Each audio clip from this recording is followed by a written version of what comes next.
राजस्थान के पूर्व सीएम अशोक गहलोत ने अमेठी से बीजेपी कैंडिडेट स्मृति ईरानी को लेकर बयान दिया है।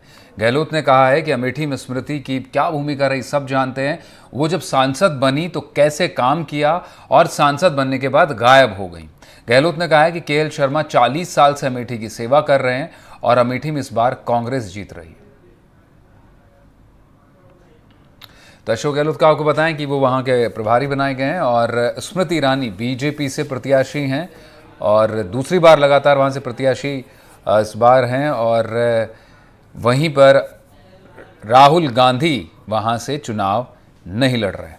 तो वहाँ से जो कांग्रेस के प्रत्याशी हैं उनके लिए अशोक गहलोत का कहना है कि वो यहाँ पर काफ़ी समय से कार्यरत हैं और यही वजह है कि कांग्रेस आगे है। लेकिन वहीं स्मृति ईरानी अपनी भूमिका मजबूती से अमेठी में पेश करती रही हैं और उनका कहना है कि गांधी परिवार ने यहाँ पर कोई विकास के काम नहीं कराए।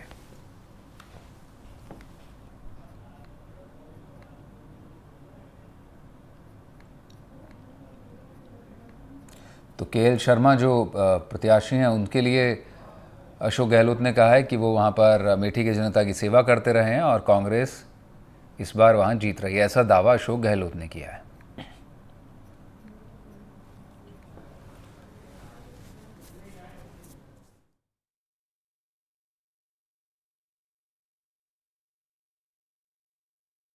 चार तो पार का जुमला बंद हो गया है।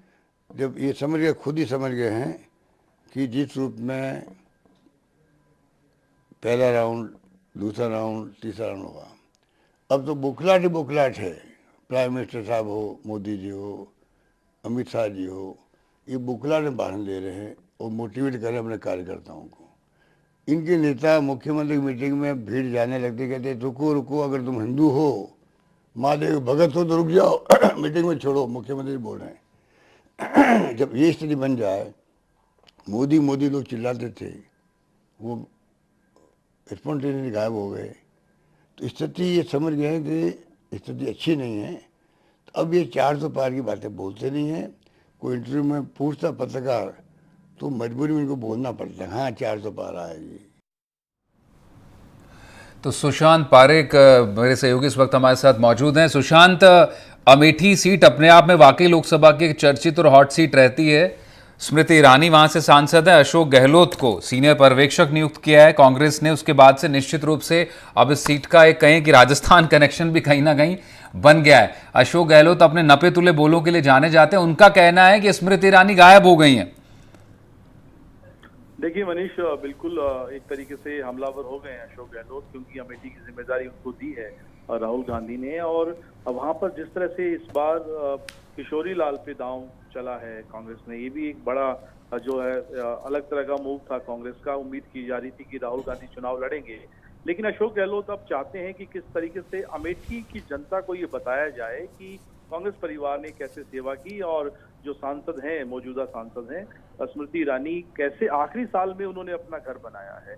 उससे पहले वो वहां पर आती जाती रही हैं, लेकिन अशोक गहलोत कह रहे हैं कि जिस तरीके से रहना चाहिए, जिस तरीके से वहां के लोगों की सेवा होनी चाहिए थी, वैसी नहीं हुई। हालांकि ये अलग बात है कि स्मृति ईरानी का भी यही आरोप रहा था कि जीतने के बाद राहुल गांधी अमेठी को भूल गए थे और उसका खामियाजा चुनाव में उठाना भी पड़ा था। रायबरेली और अमेठी दो सीट ऐसी जिनकी चर्चा सबसे ज्यादा है, लेकिन अशोक गहलोत को ये जिम्मेदारी इस लिहाज से भी दी गई है क्योंकि भूपेश बघेल को ऑब्जर्वर बनाया गया रायबरेली से। अशोक गहलोत अमेठी के ऑब्जर्वर हैं और पूरा एक तरीके से दारोमदार रहेगा, क्योंकि एक बेहद साधारण कार्यकर्ता, हालांकि गांधी परिवार के बेहद नजदीकी है केएल शर्मा, उनको इस बार जिम्मेदारी मिली है। तो कोशिश रहेगी अशोक गहलोत की कि इस टास्क को ढंग से निभाया जाए और वो अभी शुरुआत हुई है और भी इस तरह के कई बयान हम स्मृति ईरानी के खिलाफ उनके आने वाले दिनों में देख सकते हैं। सुशांत, ये किस मायने में अहम है, जरा दर्शकों को ये भी बताइए, क्योंकि बीजेपी और खासतौर से जब से बीजेपी ने स्मृति ईरानी को सीट पर कमान सौंपी, एक बड़ी डेलिब्रेटेड स्ट्रेटजी थी, पॉलिटिकल स्ट्रेटजी, और उसमें वो कामयाब भी रही। जो गांधी परिवार डायनेस्टी और वर्सेस आम आदमी की उन्होंने बात छेड़ी पिछले चुनाव में और जीत भी दर्ज की, राहुल गांधी हारे। क्या इस बार कांग्रेस ने भूपेश बघेल या फिर अशोक गहलोत को यहाँ ऑब्जर्वर के तौर पर इन सीटों की जिम्मेदारी देकर ये मैसेजिंग देने की कोशिश की कि दोनों नेता जो है बड़े ग्राउंडेड हैं, बड़े आम आदमी से जुड़े हुए नेता जाने जाते हैं। राजस्थान में अशोक गहलोत का बड़ा पब्लिक कनेक्ट है, तो क्या उसी भूमिका को देखते हुए इनको इन सीटों पर भेजा गया है?